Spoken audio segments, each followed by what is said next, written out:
Kua wai tohua te kirimana e tūhono wai te tamaiti o te tahi kaitākoro riki o mua no Hāmoa, te kai mawhitu noi ho te pakeke ki te tahi krapu riki i Inarangi.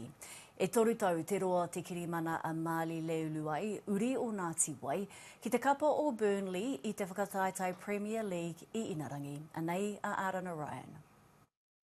He tangata no te iwi Hāmoa no te iwi Māori hoki.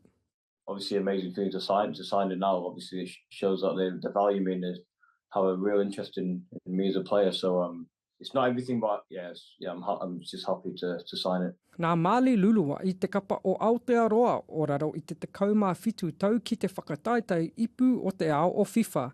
A, kei te hikaka katoa ia ki te whakangungu tahi me tōna tīma a Burnley hei ngā marama tata e tū mai nei.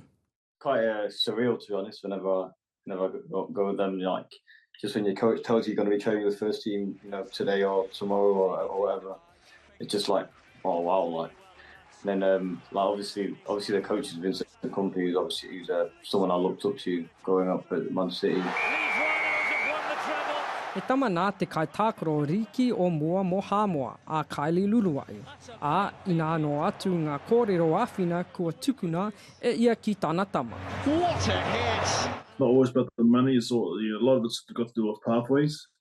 Which is the clearest pathway to get to as high as possible, which is the first team. In order for Marley to be taken seriously, you have to not just show you the money, but if you do show us the money, I'll show Marley the money and the contract, professional contract that shows that you do value Marley and that you'll give the best interest. Toru wiki no te pakeke o Marley ka hunuku ia ki Ingarangi. He oi, aha koa tērā ko whangaruru tonu tōna tūranga waiwai. I was there last Christmas and we used to go there every year for Christmas when I was younger. So I love it up there. That's like I call that home, to be honest. I call that home over England. So yeah. Knowing the game, such a big game to be involved with, it's better off me as being a parent, just staying back and giving those lectures in the car after games. He whai I ngā tapuai o ngā tuatangata o mua. Tērā pea ka kitea anō he tuatangata I ngā tātā whainga nui o te ao. Haere ake nei. Arana Ryan, te ao marama.